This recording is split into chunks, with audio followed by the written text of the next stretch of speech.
우리는 전부 약속이 깨진 방 안에 있는 아이들과 같습니다. 우리에게 약속을 어긴 어른은 누구일까요? 바로 우리 손에 쥐어진 돈입니다. 방을 바꾸고 돈을 바꿔야 합니다. 돈이 약속을 지키면 사람들은 다시 미래를 믿을 것이기 때문입니다. 세상을 고치고 싶다면 먼저 돈을 고쳐야 한다는 말처럼 말이죠. 어느 날 SNS에서 이런 문장을 보게 되었습니다. 가난한 사람은 오늘을 최적화하고 부자는 미래를 최적화한다. 처음엔 익숙한 자기계발 문장처럼 들렸습니다. 부지런한 사람은 멀리 보고 게으른 사람은 발 밑만 본다는 그런 말처럼요. 가난은 게으름이 주는 벌이고 부는 성실함이 주는 상이다. 이런 의미로 그냥 지나칠 수 있었던 문장을 보면서 저는 갑자기 이런 생각이 들었습니다. 정말 그런 것일까? 정말 가난한 사람은 미래를 볼 줄 몰라서 오늘만 사는 걸까? 오늘은 이 문장들 속에 담긴 진짜 의미를 통해 대부분의 사람들이 오늘만 살 수밖에 없는 이유에 대해 함께 생각해보는 시간 가져보려 합니다. 언젠가부터 욜로라는 말이 시대 정신이 되었습니다. 한 번뿐인 인생 오늘을 즐기자. 월급을 받으면 명품 가방을 사고 그 장면을 자랑하듯이 올립니다. 저축을 해서 얼마를 모았다는 것 대신 해외여행을 가는 것이 더 자랑거리가 되었죠. 손 안에 스마트폰 화면은 끊임없이 짧은 영상을 흘려보냅니다. 3초 안에 재밌지 않으면 손가락은 다음을 넘기게 되죠. 이렇듯 우리는 점점 더 빨리, 점점 더 지금만을 원하게 되었습니다. 기다리는 것은 촌스러운 것이 되었고 인내는 어리석은 것이 된 것 같습니다. 그 극단적인 선택이 가장 잘 나타나는 것이 바로 출산입니다. 대한민국에서는 아이를 낳는 선택이 줄어들고 있습니다. 세계에서 가장 낮은 출산율을 가진 나라. 이 모습을 보며 수많은 분석가들은 집값이 너무 비싸서, 교육비가 너무 많이 들어서, 일과 삶의 균형이 무너져서 라는 이유를 찾곤 합니다. 하지만 그 모든 이유를 한 겹 벗겨내면 공통된 문제를 발견할 수 있습니다. 바로 사람들이 미래를 믿지 못하게 되었다는 것입니다. 가정을 꾸리고 아이를 낳는 것은 먼 미래에 거는 가장 큰 약속입니다. 20년, 30년이 넘는 기간 동안 아이와 함께하면서 생기는 추억들과 행복을 위해 지금 가진 모든 것들을 바치는 일, 미래를 향해 모든 것을 거는 그 약속을 사람들은 점점 포기하고 있는 것입니다. 그 이유는 미래가 오늘보다 더 나을 것이라는 믿음이 사라졌기 때문이 아닐까 하는 생각이 듭니다. 여기서 많은 이들은 그런 선택을 하는 사람들을 탓합니다. 요즘 젊은이들은 참을성이 없다. 미래를 생각하지 않는다. 당장의 쾌락만 쫓는다. 하지만 그들이 정말 비합리적이어서 미래를 포기하고 오늘만을 사는 선택을 하는 것일까요? 아마도 아닐 것입니다. 오히려 너무 합리적이라서 오늘을 사는 것일 수도 있습니다. 내가 가진 것이 가만히 둬도 가치가 줄어드는 세상이라면 가장 똑똑한 선택은 무엇일까요? 바로 지금 다 써버리는 것입니다. 지금 누릴 수 있는 걸 다 누리는 것입니다. 기다려봐야 손에 남는 게 줄어드는데 무엇하러 기다리겠습니까? 그렇기에 세상이 당장의 선택을 강요하는 시대에서 미래를 생각하며 오늘을 희생하는 것은 생각보다 비합리적인 일이 될 수 있다고 생각합니다. 이 이야기를 가장 뚜렷하게 보여주는 실험이 하나 있습니다. 바로 여러분이 잘 아시는 마시멜로 실험입니다. 아이 앞에 마시멜로 하나를 놓습니다. 그리고 말하죠. 지금 먹어도 돼. 하지만 선생님이 돌아올 때까지 참으면 하나를 더 줄게. 오랫동안 사람들은 이 실험을 이렇게 해석했습니다. 참는 아이는 성공하고 못 참는 아이는 실패한다. 자제력이 인생을 가른다. 그러니 아이들에게 인내심을 가르쳐야 한다. 수십 년 동안 이것이 정답처럼 여겨졌습니다. 그런데 2013년 미국 로체스터 대학의 연구진이 이 실험에 한 가지를 더 추가해 보았습니다. 마시멜로를 주기 전에 아이들을 두 그룹으로 나누었죠. 한 그룹에서는 어른이 약속을 지켰습니다. 잠깐 기다리면 하나를 더 줄게 하고는 정말 돌아와서 하나를 더 주었습니다. 다른 그룹에서는 어른이 약속을 어겼습니다. 기대하게 만들어 놓고 빈손으로 돌아왔죠. 그렇게 한번 겪게 한 뒤 똑같은 마시멜로 실험을 다시 반복했습니다. 결과는 충격적이었습니다. 약속이 지켜졌던 아이들은 평균 12분을 기다렸습니다. 약속이 깨졌던 아이들은 평균 3분 만에 마시멜로를 다 먹어버렸죠. 이 아이들이 단순히 참을성이 없었던 것일까요? 아닙니다. 그들은 방금 전 약속이란 게 지켜지지 않았다는 걸 배운 것입니다. 하나 더 준다 라는 말을 믿을 수 없으니 눈앞에 하나라도 확실하게 챙기는 건 굉장히 합리적인 선택인 것입니다. 이 실험을 통해 연구진은 분명한 결론을 내렸습니다. 아이가 참느냐 못 참느냐는 자제력의 문제가 아니라 기다림이 그만한 값어치가 있었는지에 대한 합리적인 판단이라는 것이었죠. 못 참은 아이는 어리석은 게 아니었습니다. 믿을 수 없는 세상에서 가장 정확하게 계산한 것입니다. 저는 이 실험에서 우리가 살아가고 있는 세상의 단면을 보게 되었습니다. 우리는 전부 약속이 깨진 방 안에 있는 아이들과 같습니다. 우리에게 약속을 어긴 어른은 누구일까요? 바로 우리 손에 쥐어진 돈입니다. 작년에 10,000원이었던 정식값이 올해는 12,000원이 되는 것처럼 같은 돈으로 살 수 있는 게 매년 조금씩 줄어듭니다. 돈이 우리에게 한 약속, 내가 모은 가치를 지켜주겠다는 약속이 매년 조용히 깨지고 있는 것입니다. 경제학자 밀턴 프리드먼은 이것을 한마디로 정리했습니다. 인플레이션은 입법 없는 과세다. 세금은 보통 국회를 거칩니다. 법을 만들고 도장을 찍고 우리에게 알려주죠. 그런데 인플레이션은 다릅니다. 아무도 투표하지 않았고 아무도 동의하지 않았는데 우리 주머니에서 가치가 새어나가기 때문입니다. 도둑이 들어왔는데 잃어버린 물건의 자리에는 똑같은 숫자가 그대로 놓여있는 셈이죠. 그래서 우리는 도둑 맞은 줄도 모릅니다. 다만 어렴풋이 느낄 뿐이죠. 열심히 사는데 왜 자꾸 제자리인지, 왜 미래가 점점 멀어지는지. 이런 돈을 손에 쥐고 살면 사람들의 마음에는 한 가지 습관이 생깁니다. 가능한 한 빨리 쓰자는 마음입니다. 이것을 높은 시간 선호라고 부릅니다. 미래보다 지금을 훨씬 더 귀하게 여기는 마음, 내일의 둘보다 오늘의 하나를 택하는 마음이죠. 그런데 이건 사람의 정해진 성격이 아닙니다. 돈이 가르친 습관일 뿐이죠. 녹는 돈을 쥐어주면 오늘 다 써버리는 게 합리적인 선택이 되는 것입니다. 이 사실을 두고 보면 앞에서 봤던 문장들이 다르게 보입니다. 가난한 사람은 오늘을 최적화한다. 부자는 미래를 최적화한다. 이건 인격의 차이가 아닙니다. 게으름과 부지런함의 차이도 의지의 차이도 아니었죠. 같은 사람이라도 손에 쥔 돈이 다르면 합리적인 행동이 달라집니다. 녹는 돈을 쥔 사람은 오늘로 달려가는 게 합리적이고 녹지 않는 돈을 쥔 사람은 미래에 쌓아두는 게 합리적입니다. 우리가 누군가의 연로를, 누군가의 충동을, 누군가의 포기를 손가락질할 때 어쩌면 우리는 그 사람 한 개인을 탓하면서 정작 진짜 범인인 돈은 놓치고 있는지 모릅니다. 그런 부자는 왜 그렇게 여유롭게 미래를 살까요? 의지가 강해서일까요? 참을성이 많아서일까요? 노력을 더 많이 해서일까요? 물론 모두 맞는 말일 거지만 가장 중요한 건 그들이 다른 시계를 차고 있다는 사실입니다. 부동산, 주식, 사업체와 같은 자산을 가진 사람의 돈은 시간이 갈수록 줄지 않습니다. 오히려 늘어나죠. 그러니 그들에게 기다림은 손해가 아니라 이득입니다. 부자에게는 마시멜로를 가져다주는 어른이 약속을 잘 지켜왔던 것이고 가난한 사람에게는 늘 빈손으로 돌아왔던 것입니다. 부자가 더 고결해서 미래를 사는 게 아니라 미래를 사도 손해보지 않는 돈을 들고 있었다는 것입니다. 2000년 전 로마의 철학자 세네카는 이렇게 말했습니다. 우리의 인생이 짧은 것이 아니라 우리가 많은 시간을 허비하는 것이라고.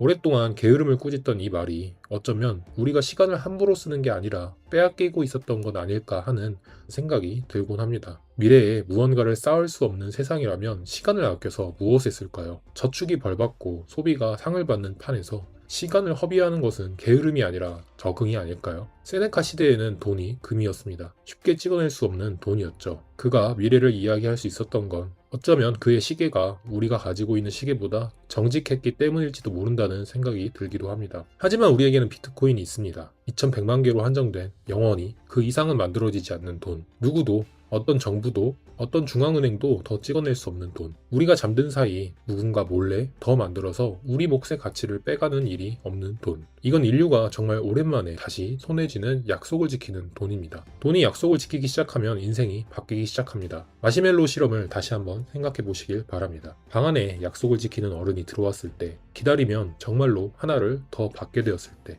그 방에 있는 아이는 어떻게 될까요? 아마 참는 것의 의미, 오늘의 만족을 유보해 내일로 보내는 것의 의미를 깨닫고 참을성 있는 모습을 보여줄 것입니다. 세상이 믿을만해지자 기다리는 것이 합리적인 선택이 된 것입니다. 비트코인을 받아들이는 것은 우리 손에 약속을 지키는 돈을 쥐는 일입니다. 처음으로 기다림이 손해가 아니게 되고 처음으로 아껴둔 사람이 바보가 아니게 되는 세상을 만들어가는 것이죠. 그렇기에 미래가 오늘보다 가난하지 않을 수 있다는 상황을 믿게 되는 것입니다. 그러나 사람들은 비트코인을 단지 도박의 대상으로만 생각합니다. 내일의 가격이 오를지 내릴지에 운을 걸면서 말이죠. 하지만 비트코인을 이해한 사람들, 비트코이너들은 가격을 예측하지 않습니다. 그들은 미래를 맞추려는 게 아니라 망가져버린 시계를 바꿔서 찬 사람들이기 때문입니다. 녹아내리는 돈이 강요하던 오늘만 살아라 라는 명령을 내려놓고 녹지 않는 돈이 허락하는 미래를 쌓아라 라는 자유를 선택한 사람들. 그들은 단기적인 흥분을 쫓기보다 인생이라는 긴 부의 레이스에서 천천히 하지만 올바른 방향으로 나아갈 뿐입니다. 녹지 않은 돈을 든 사람들은 어떤 삶을 살게 될까요? 서둘러 쓸 이유가 없어집니다. 아껴 모은 것이 시간이 지나도 그대로 혹은 더 큰 가치를 가진 채 미래에 도착하게 됩니다. 그러다 보니 자연스럽게 멀리 보는 시각을 갖게 됩니다. 당장의 소비보다 더 오래 갈 만족감을 가지고 싶어 하게 되는 것이죠. 미래에 대한 자신감이 쌓이다 보니 가정을 이루고 아이를 낳고 기르며 인생에 대한 새로운 국면을 맞이하는 여유를 갖게 되기도 합니다. 우리가 그토록 되찾고 싶어하던 미덕들, 인내, 절제, 책임, 다음 세대를 향한 마음, 이 미덕들은 누군가의 설교로 만들어지지 않습니다. 미래가 안전해질 때 저절로 돌아온다는 것을 우리는 이제 깨달아야 할 순간입니다. 우리가 더 나은 사람이 되어야 하는 것도 중요할 것입니다. 하지만 그 이전에 우리는 더 나은 돈을 가져야 합니다. 성실하라고, 참으라고, 멀리 보라고 다그치는 것은 약속을 어기는 방에 아이들 가둬놓고 인내심이 없다고 혼내는 것과 같습니다. 방을 바꾸고 돈을 바꿔야 합니다. 돈이 약속을 지키면 사람들은 다시 미래를 믿을 것이기 때문입니다. 미래를 믿으면 우리가 잊고 지냈던 미덕들이 알아서 자라는 세상이 만들어질 것입니다. 세상을 고치고 싶다면 먼저 돈을 고쳐야 한다는 말처럼 말이죠.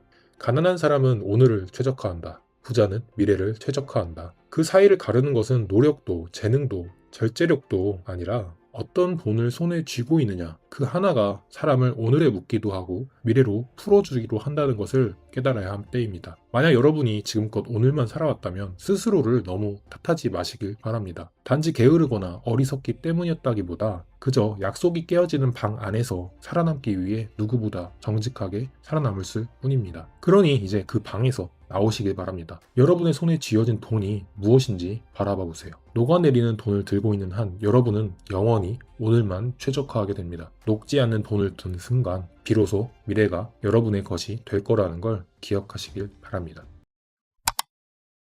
심리학에 아주 유명한 실험이 하나 있습니다. 마틴 셀리그만이라는 학자가 진행한 학습된 무기력 실험입니다. 내용 자체는 다소 잔혹하지만 이 실험 안에는 우리가 절대 외면해서는 안 될 한 가지 중요한 진실이 담겨 있습니다. 셀리그만은 개 24마리를 데려와 세 집단으로 나누었습니다. 먼저 첫 번째 집단입니다. 이 개들이 들어간 상자 안에는 버튼이 하나 있습니다. 바닥에 전기가 흐르기 시작했을 때 이 버튼을 누르면 전기가 멈춥니다. 개들은 처음엔 당황합니다. 하지만 시간이 조금 지나면 곧 알게 됩니다. 아, 이 버튼만 누르면 고통이 멈추는구나. 두 번째 집단의 상자에도 똑같이 버튼이 있습니다. 그런데 이 버튼은 아무리 눌러도 작동하지 않습니다. 게다가 개들은 몸까지 묶여 있어서 도망칠 수조차 없었습니다. 세 번째 집단은 비교를 위한 통제 집단입니다. 같은 상자에 넣어두기만 했을 뿐 아무 일도 일어나지 않았습니다. 그리고 다음날 셀리그만은 이 세 집단의 개들을 모두 새로운 상자로 옮깁니다. 이번 상자는 두 칸으로 나뉘어 있었습니다. 한쪽 바닥에는 전기가 흐르고 다른 한쪽은 안전했습니다. 두 칸 사이에는 낮은 칸막이가 있을 뿐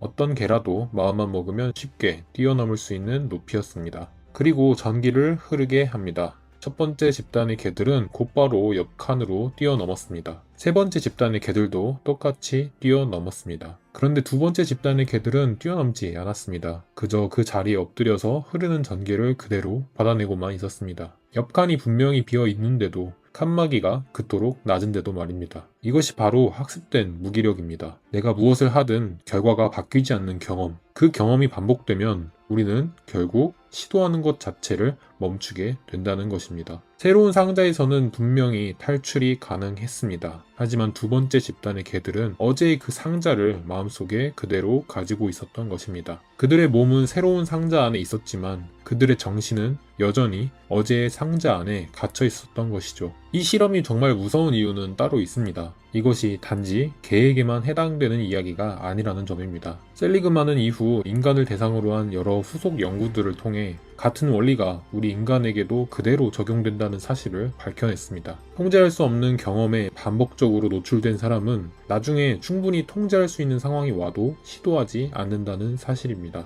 바로 옆에 안전한 칸이 있는데도 그것을 보지 못합니다. 아니, 옆 칸이 있을 수 있다는 가능성조차 머릿속에 떠오르지 못하는 것입니다. 지금 우리가 살고 있는 화폐 시스템은 이 셀리그만의 상자 실험과 똑같은 구조를 가지고 있습니다. 우리는 매일 아침 일어나 출근을 합니다. 한 달을 꼬박 일하면 월급이 들어오죠. 그런데 이상한 일이 생깁니다. 그 월급으로 살 수 있는 것들의 양이 해가 갈수록 점점 줄어든다는 것입니다. 10년 전에는 1,500원에서 2,000원이면 먹을 수 있었던 김밥 한 줄이 지금은 3,600원에서 4,000원이 넘는 그런 시대가 온 것처럼 말입니다. 월급이 올라도 오른 만큼을 물가가 그대로 가져가 버리는 상황. 이건 마치 위로 올라가는 에스컬레이터를 거꾸로 걸어가 내려가고 있는 것과 같습니다. 멈추면 뒤로 밀려나고 힘껏 걸어야 겨우 제자리인 게임. 사람들은 이 게임에서 벗어나기 위해서 저축을 하기 시작합니다. 은행에 돈을 맡기면서 이자를 받곤 하죠. 하지만 물가가 그 이자보다 훨씬 더 빠르게 오르곤 합니다. 결국 시간이 지날수록 우리가 가진 돈의 가치가 조용하게 그러나 분명하게 깎여나가고 있는 걸 깨닫게 되죠. 그래서 이것을 깨닫는 사람들은 투자를 해야 된다고 생각합니다. 부동산을 사야 한다고, 주식을 사야 한다고, 코인을 사야 된다고 이런 말들을 하는 사람들의 이야기를 주의를 기울이며 듣기 시작하고 시간을 내서 공부를 하며 자신의 돈을 직접 투자해보기도 합니다. 그런데 막상 어딘가에 투자를 한다고 했을 때 어떤 자산은 너무 비싸서 손이 닿질 않고 내가 사는 순간 가격이 하락하거나 잘못된 선택으로 인해 돈을 잃는 경험을 계속 하게 됩니다. 어느 때는 많이 벌기도 하지만 어느 때는 그거보다 더 많은 돈을 잃기도 하죠. 결국 그들은 출발선으로 다시 돌아오게 됩니다. 이런 일들이 반복되면서 그들은 자신의 실패를 단순히 운으로 치부하거나 아니면 투자라는 행위 자체를 위험한 것으로 판단하여 더 이상 시도하지 않습니다. 그러면서 이런 말들을 하게 되죠. 원래 세상이 다 그런 거야. 부자 되는 게 뭐 쉬운 줄 알아? 월급쟁이가 뭐 별 수 있겠어? 그냥 내 눈앞에 있는 것만 생각하면서 오늘만 살자. 이 말들은 사실 셀리그만의 실험 안에 있던 두 번째 상자의 개들이 역한으로 뛰어넘지 않았던 이유와 같습니다. 역한이 분명히 비어 있는데도 칸막이가 그토록 낮은데도 사람들은 그 자리에 그대로 앉아서 시도를 할 생각을 하지 않는 것입니다. 이 시스템 안에서 우리가 탈출하기 위해 했던 시도들, 사실 이 시도들은 작동하지 않는 버튼과 같았습니다. 더 일해도, 더 아껴도, 더 모아도 결과는 쉽게 바뀌지 않았죠. 그러한 경험이 평생 걸쳐 반복된다면 사람들에게 무기력은 학습되게 됩니다. 사람들은 이 무기력에 벗어나기 위해서 더 열심히 일하는 방법, 더 아끼는 방법, 더 큰 수익을 내는 투자 방법, 이런 것들을 찾아서 동기부여를 하곤 하지만 이내 그 마음은 뜨거워졌다가 금세 식어버리게 되죠. 그렇게 식을 때마다 무기력은 사람들의 마음속에 한 겹씩 더 두껍게 쌓여갑니다. 그러면서 이제는 자기 개발 영상을 봐도 어떤 투자와 관련된 영상을 봐도 마음이 움직이지 않는 것이죠. 투자가 된 누군가의 이야기를 들어도 결국 저 사람은 운이 좋았겠지 라는 말 한마디로 흘려보내게 됩니다. 그리고는 결국에 시도하는 것 자체를 멈추게 되는 것이죠. 이것이 셀리그만 실험의 진짜 결론입니다. 상자가 사람을 만든다는 것. 상자 안에서 보내는 시간이 길어질수록 그 사람은 점점 상자의 일부가 되어간다는 것.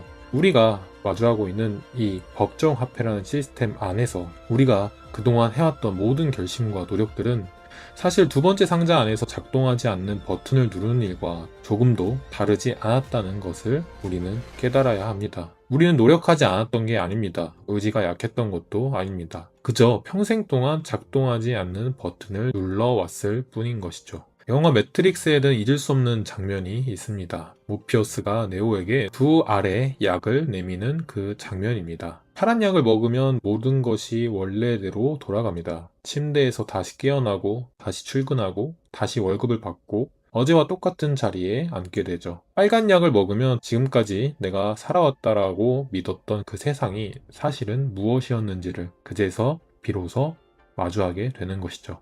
비트코이너들은 자신이 비트코인에 대해 깨닫는 순간을 이 장면에 빗대어 표현하곤 합니다. 오렌지 피를 먹게 되었다. 지금까지 자신이 앉아있던 그 자리가 사실은 전기가 흐르고 있던 자리였고 그토록 낮은 칸막이가 옆에 있었다는 걸 그제야 알게 되는 순간 옆칸은 처음부터 비어 있었고 중요한 건 내가 마음만 먹으면 그 옆칸으로 언제든지 넘어갈 수 있었다는 그 깨달음을 얻는 순간 그 순간이 찾아오면 사람들은 더 이상 어제의 똑같은 그 사람이 아니게 되는 것입니다. 비트코인은 그것을 발견한 사람에게는 빨간 약입니다. 법정 화폐라는 그 두 번째 상자에서 옆칸으로 건너가게 해주는 가장 낮게 놓여있는 칸막이의 역할을 하는 것이죠. 비트코인은 누구에게나 열려 있었습니다. 그 칸막이가 아주 낮은 것처럼 말입니다. 돈이 많거나 적거나 혹은 어떤 나라에 살거나 혹은 내가 나이가 많거나 적거나 이런 거와 상관없이 비트코인을 깨닫는 것, 오렌지 필을 삼키는 거에는 단 한 가지만 필요합니다.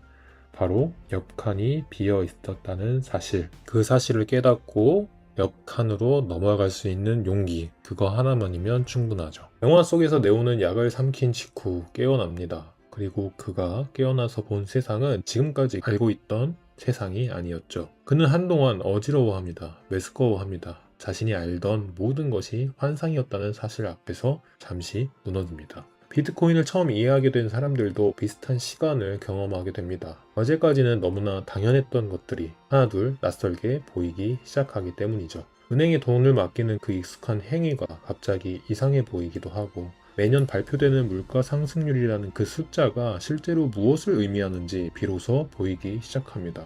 뉴스에서 흘러나오는 경제를 살리기 위한 양적 완화라는 표현이 사실은 내 지갑 속의 돈 가치를 조용히 빼앗아 가는 행위였다는 사실을 깨닫게 됩니다. 그러면서 어떤 사람들은 분노하기 시작하죠. 그동안 속아왔던 그 시간의 배신감 때문에 말입니다.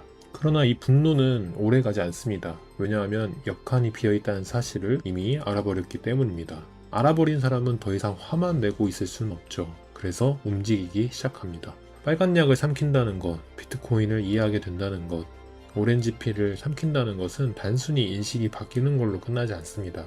그것은 곧 행동의 변화로 이어지게 됩니다. 어제까지 작동하지 않는 버튼을 누르고 있던 그 손이 오늘부터는 작동하는 버튼, 즉 이 시스템을 벗어나기 위한 노력으로 발현되기 시작하는 것입니다. 비트코인을 깨닫게 되면 우리는 저축을 재정의하게 됩니다. 그동안 우리가 저축이라고 불러왔던 행위는 사실 저축이 아니었습니다. 그것은 천천히 녹아내리고 있는 얼음 위에 우리의 소중한 시간을 올려두는 일이었습니다. 10년 전의 1000만원이 지금의 1000만원과 결코 같은 무게가 아니라는 사실을 우리는 모두 알고 있었습니다.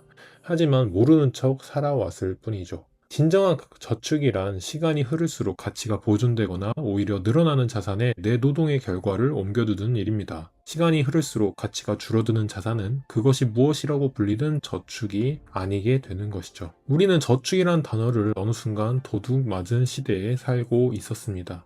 그래서 비트코이너들은 그것을 깨닫고 자신이 감당할 수 있는 만큼 자신의 시간과 에너지에 대한 대가로 받은 돈으로 비트코인을 사 모읍니다. 그들은 가격이 오르든 내리든 상관하지 않습니다. 시장에서 무엇이라고 떠들든 별로 관심을 갖지 않게 되죠. 그저 정해진 날짜에 정해진 금액만큼 조용히 비트코인을 사게 됩니다. 물론 이러한 변화의 과정은 하루아침에 일어나지 않습니다. 출렁이는 가격들, 뉴스에서 떠들어대는 수많은 소음들, 그런 것들을 보고 있자면 어느 순간 다시 무기력에 빠져 비트코인이라는 것을 잃게 될 수도 있죠.